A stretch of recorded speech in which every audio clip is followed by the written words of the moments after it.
Good evening everyone. हम लोग respiration in plants कर रहे हैं। रेस्पिरेशन इन प्लांट्स में हम ग्लाइकोलाइसिस तक पूरा कंप्लीट कर चुके थे लास्ट टाइम। अगर ग्लाइकोलाइसिस तक कोई भी डाउट है आप मेरे से कमेंट में पूछ सकते हो। अगर किसी ने वीडियो नहीं देखा है तो उसका लिंक डिस्क्रिप्शन में है, आप वहाँ से वीडियो देख सकते हो। यहाँ से आज हमें स्टार्ट करना था कि जो 10 स्टेप प्रोसेस होता है वो क्या होता है। अभी 10 स्टेप प्रोसेस में मैंने पूरा NCERT में लिख दिया है कि कहाँ पे कौन सा एंजाइम लगेगा। ये सारा का सारा पूरा एज इट इज़ टेबल याद होना चाहिए। टेबल से हमेशा क्वेश्चंस आते ही आते हैं। ऐसा कभी नहीं हुआ कि टेबल से कुछ भी ना आया हो, हमेशा आता है और ये बहुत इंपॉर्टेंट भी है। सबसे पहले क्या होता है, जो सुक्रोज है, सुक्रोज क्या था, sucrose is the end product of photosynthesis. ये डाइसेक्राइड होता है। ये इन्वर्टेज एंजाइम से ग्लूकोज और फ्रुक्टोज बनाते हैं। ग्लूकोज और फ्रुक्टोज बनेगा। ये ग्लूकोज और फ्रुक्टोज क्या होते हैं, ये मोनोसेक्राइड्स होते हैं। अब ये जो ग्लूकोज और फ्रुक्टोज है ये एंटर करते हैं यहाँ इस चेन में, जिसको हम बोलते हैं ग्लाइकोलाइटिक पाथवे। ग्लाइकोलाइटिक पाथवे में ये यहाँ पे एंटर करते हैं।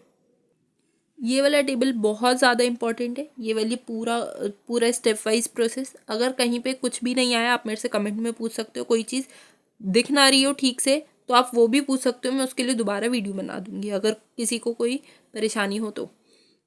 अब यहाँ पे सबसे पहले क्या है, सबसे पहले तो सुक्रोज जो था डाइसेक्राइड, वो इन्वर्टेज एंजाइम से उसने बना लिया ग्लूकोज और फ्रुक्टोज।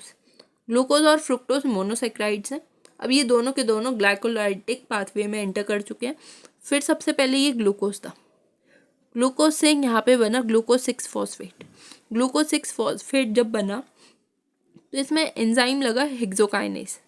ये 1 2 3 4 जो लिखे हैं ना, ये मैंने नाम लिखे हुए, मतलब ये सबसे पहला एंजाइम ये बना, फिर सेकंड पे ये बना, फिर थर्ड पे ये बना, फिर 4 पे ये बना, फिर 5 पे ये बना। ऐसे नाम लिखे हुए हैं मैंने 10, जिससे याद रहे कि ये 10 स्टेप साइकिल है। सबसे पहले क्या हुआ, हेक्सोकाइनेज। हेक्सोकाइनेज एंजाइम से बन गया ग्लूकोज 6 फॉस्फेट। फिर आया, ये इसका आइसोमर होता है तो इससे आया हेक्सो आइसोमरेज। हेक्सो आइसोमरेज से क्या बन गया, फ्रुक्टोज 6 फॉस्फेट। ग्लूकोज 6 फॉस्फेट से बन गया फ्रुक्टोज 6 फॉस्फेट। अब उसके बाद में बना फ्रुक्टोज 1,6 बिसफॉस्फेट। देखो ये याद रखना मुश्किल नहीं है। ग्लूकोज था, ग्लूकोज से बना ग्लूकोज 6 फॉस्फेट। ग्लूकोज 6 फॉस्फेट बना हेक्सोकाइनेज से। ग्लूकोज और 6 फॉस्फेट का ये आइसोमर ही होता है फ्रुक्टोज 6 फॉस्फेट। तो यहाँ पे जो एंजाइम लगा वो लगा, यहाँ पे क्या लग रहा था, हेक्सोकाइनेज, यहाँ लगा हेक्सो आइसोमरेज। Hexo isomerase. उसके बाद में फ्रुक्टोज 6 फॉस्फेट से बन गया फ्रुक्टोज 1,6 बिसफॉस्फेट। यहाँ फ्रुक्टोज से बन रहा है ना, तो ये फॉस्फो फ्रुक्टोकाइनेज लगा। एंजाइम क्या लगा, फॉस्फो फ्रुक्टोकाइनेज। फिर उसके बाद क्या बन गया, फिर बन गया फ्रुक्टोज 1,6 बिसफॉस्फेट से बना ट्रायोज फॉस्फेट। क्या था, फ्रुक्टोज 1,6 बिसफॉस्फेट, इससे बना ट्रायोज फॉस्फेट। ट्रायोज फॉस्फेट का नाम होता है ग्लिसरॉल्डिहाइड 3 फॉस्फेट। इसको 3-PGA कंपाउंड कहते हैं, 3-PGAL कंपाउंड कहते हैं। उसका ये आइसोमरेज से बना ट्रायोज फॉस्फेट। ट्रायोज फॉस्फेट का ये मैंने शॉर्ट फॉर्म में लिखा है DHAP, धाप, डाईहाइड्रोक्सी एसीटोन फॉस्फेट। ठीक है, ये बन गया 3-PGAL और ये बन गया ढाप। ये दो बनते हैं। ठीक है, इसके बाद में ये दोनों कन्वर्ट हो सकते हैं एक दूसरे में। उसके बाद क्या बनेगा, फिर इनसे ये 3-PGAL से बनेगा यहाँ पर 2 ट्रायोज बिसफॉस्फेट, या फिर इसको बोल सकते हैं 1,3 बाइफॉस्फोग्लिसरिक एसिड। अच्छा, जब ये फ्रुक्टोज 1,6 बाइफॉस्फेट से ट्रायोज फॉस्फेट बनाएगा तो इसका पूरा नाम क्या है, ग्लिसरॉल्डिहाइड 3 फॉस्फेट। मतलब यहाँ एल्डिहाइड यूज हो रहा है, इसका क्या एंजाइम लगना चाहिए, एल्डोलेज। एल्डोलेज एंजाइम से बना है ये। ठीक है, ये दोनों तो आइसोमरेज। फिर उसके बाद जब ये बना 2 ट्रायोज बिसफॉस्फेट, 2 ट्रायोज बिसफॉस्फेट मतलब 3 फॉस्फोग्लिसरिक एसिड, ये किससे बनेगा, पहले तो 2 ट्रायोज बिसफॉस्फेट किससे बना, 2 ट्रायोज बिसफॉस्फेट बना PGAL डिहाइड्रोजनेज से। ठीक है, PGAL डिहाइड्रोजनेज से बना 2 ट्रायोज बिसफॉस्फेट। उसके बाद बना उसके बाद बना 2 ट्रायोस फॉस्फेट, जिसको हम 3 फॉस्फोग्लिसरिक एसिड कह रहे हैं। 3 फॉस्फोग्लिसरिक एसिड कैसे बने? ये बना है ट्रांस फॉस्फोराइलेज से। उसके बाद बन गया 2 ट्रायोस फॉस्फेट से बन गया यहाँ पे 2 फॉस्फोग्लिसरेट। ये बन गया फॉस्फोग्लिसरेट। तो इसमें एंजाइम क्या लगा होगा फॉस्फोग्लिसरेट बनाने के लिए? फॉस्फोग्लिसरेट म्यूटेज, ये लगा 8th वाला एंजाइम। उसके बाद यहाँ फॉस्फोग्लिसरेट म्यूटेज लगने के बाद फॉस्फोग्लिसरेट बन गया। अब इसके बाद में ये बना फॉस्फोइनॉल पायरुवेट। फॉस्फोइनॉल पायरुवेट बना। फॉस्फोइनॉल पायरुवेट, ये इनॉल आ रहा है तो इनोलेज एंजाइम से बना। ये इनोलेज एंजाइम से बना। तो इसके बाद यहाँ पे लास्ट स्टेप में क्या बन गया? Pyruvic acid. पायरुविक एसिड बना है तो ये बना पायरुवेट काइनेज से। ये जो मैंने ये लास्ट में लिखा हुआ है ना, ये मैंने एंजाइम्स के नाम लिखे हुए हैं 3-3 करके। मतलब सबसे पहले क्या बना था? सबसे पहले बना था हेक्सोकाइनेज। हेक्सोकाइनेज के बाद क्या बना था? Hexo isomerase. हेक्सो आइसोमरेज के बाद बना फ्रुक्टोकाइनेज। पहले बना हेक्सोकाइनेज। ये देखो, ये यहाँ पे इन तीनों में सबसे पहले क्या बना? हेक्सोकाइनेज। हेक्सोकाइनेज से बना हेक्सो आइसोमरेज। हेक्सो आइसोमरेज से क्या बन रहा था? फ्रुक्टोकाइनेज। फॉस्फोफ्रुक्टोकाइनेज। उसके बाद क्या बन रहा था? ये हो गया 3 का सेट। फिर उसके बाद में फिर बना था एल्डोलेज। एल्डोलेज जब बना था फिर बना था उससे आइसोमरेज। आइसोमरेज के बाद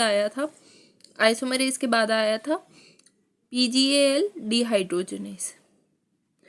ठीक है, ये हो गया 3 का ग्रुप।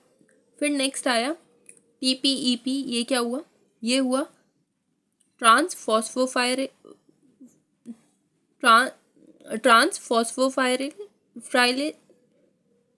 और उसके बाद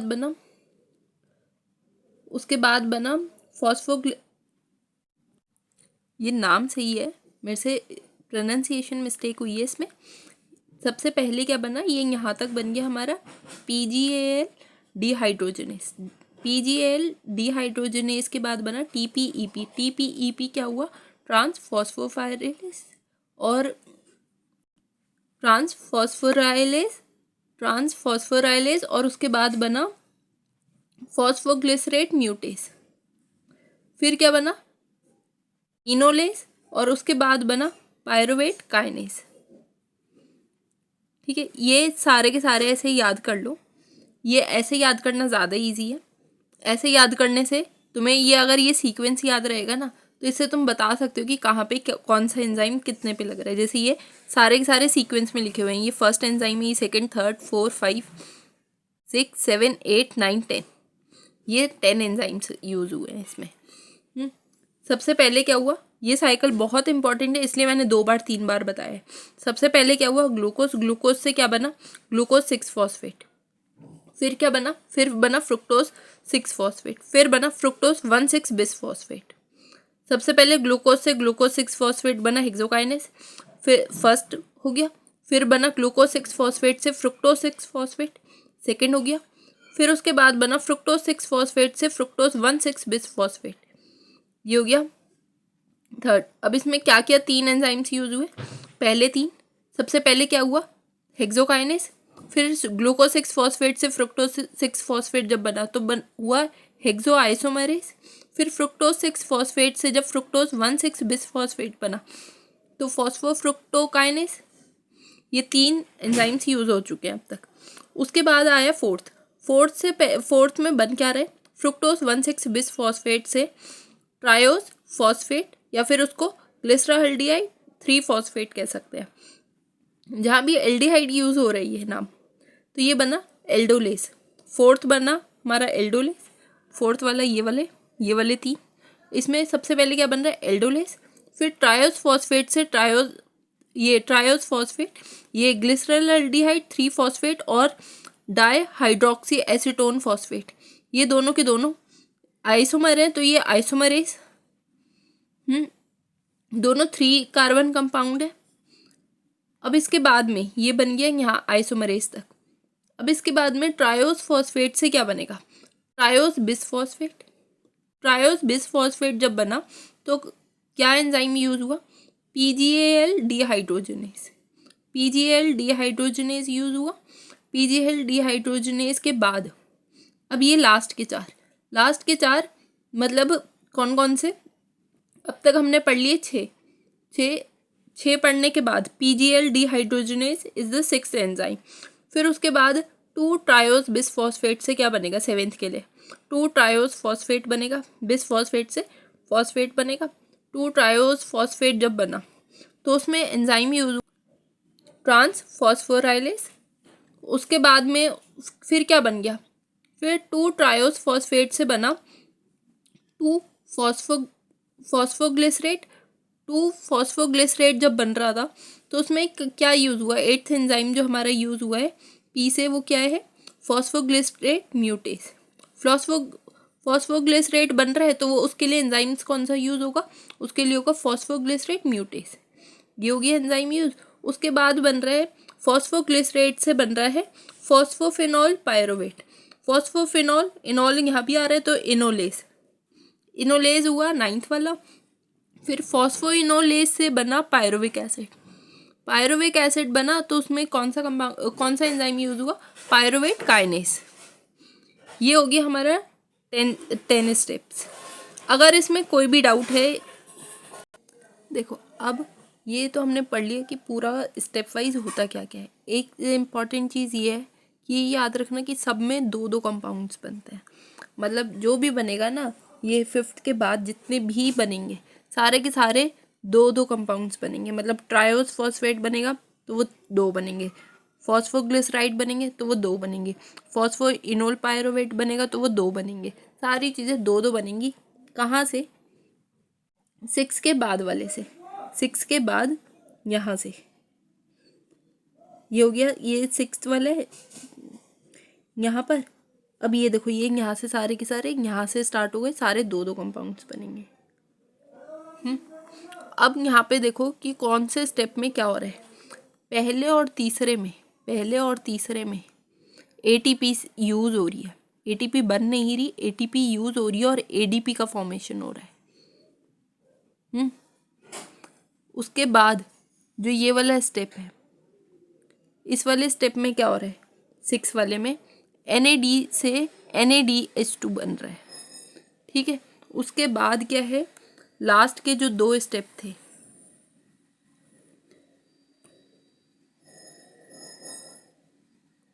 ये जो लास्ट के 2 स्टेप्स थे, ये 9th वाला, इसमें क्या हो रहा है,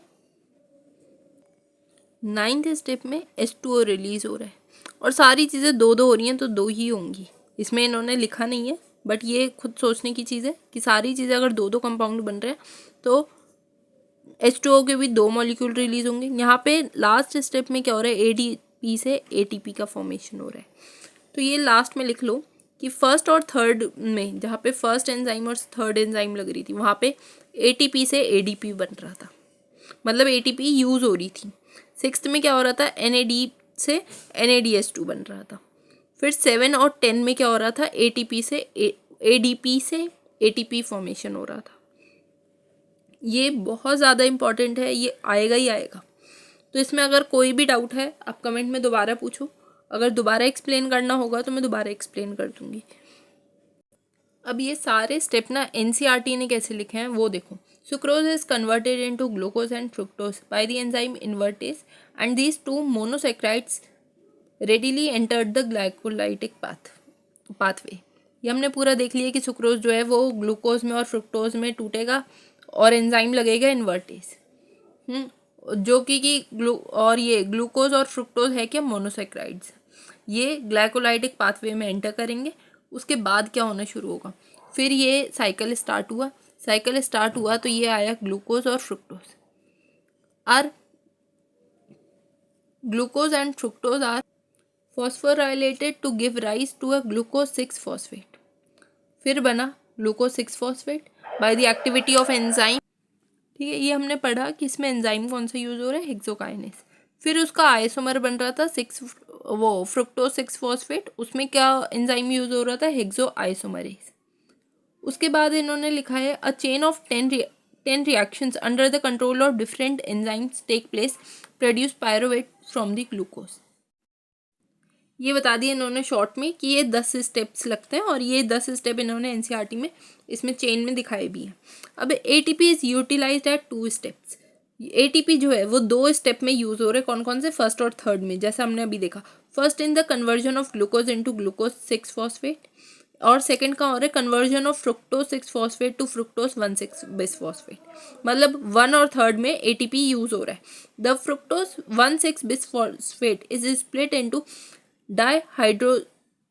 हाइड्रोक्सी एसीटोन फॉस्फेट एंड 3 फॉस्फोग्लिसराल्डिहाइड, मतलब 3 पीजीएल कंपाउंड्स। कितने जब ये बन रहे हैं तब क्या हो रहा है, उसके बाद हो रहा है, ये बात कर रहे हैं जब फ्रुक्टोज 1,6 बिस फॉस्फेट से कौन सा एंजाइम लग रहा है इसमें लग रहा है एल्डोलेज। एल्डोलेज से बन रहा है ये 2 एंजाइम्स, कौन कौन से, ट्रायोस फॉस्फेट, और उसी का आइसोमर कौन सा था, ट्रायोस फॉस्फेट, जिसमें एक का नाम है ग्लिसराल्डिहाइड 3 फॉस्फेट और दूसरे का नाम है डाईहाइड्रोक्सी एसीटोन फॉस्फेट। ये जो दोनों है, अब इसके बाद वाले स्टेप पे क्या होगा कि जो NADH2 is formed from the NAD plus, या NAD से NADH2 बनेगा। दिस इज व्हेन, अब ये कब बनेगा, देखो NAD से NADH2 बन रहा है। NADH2 यहाँ पे क्या बन रहा है, ये जब ये PGL कन्वर्ट हुआ ये BPGA में, PGL और ये BPGA, ये सारी चीज़ें कंफ्यूज होने के लिए नहीं है, ये इसमें यहाँ पर मेंशन करी हुई हैं, ठीक है। ये है 3 PGAL कंपाउंड और ये है BPGA कंपाउंड। ये BPGA का मतलब है बिस फॉस्फोग्लिसरिक एसिड, और PGA का मतलब है फॉस्फोग्लिसरिक एसिड, और PGAL का मतलब है 3 PGAL का मतलब है ग्लिसराल्डिहाइड 3 फॉस्फेट कह लो या फॉस्फोग्लिसराल्डिहाइड कह लो। PGAL मतलब ये फॉस्फोग्लिसराल्डिहाइड, BPGA मतलब बिस फॉस्फेट ग्लिसरिक एसिड, और PGA का मतलब होता है फॉस्फोग्लिसरिक एसिड। ये कंफ्यूज नहीं होना। ये यहाँ लिखा है NADH2 बनेगा NAD से, कब, जब ये PGL कन्वर्ट होगा BPGA में, ठीक है। अब इसके बाद क्या होगा, 2 redox equivalent are removed in the form of 2 hydrogen ion from PGAL। ये हमने देखा था कि यहाँ पे क्या हो रहा था, एक यहाँ से मतलब PGAL का जो है वो ऑक्सीडाइज्ड हो रहा था with the organic phosphate and to convert into the BPGA। The conversion of BPGA to PGA is energy yielding process.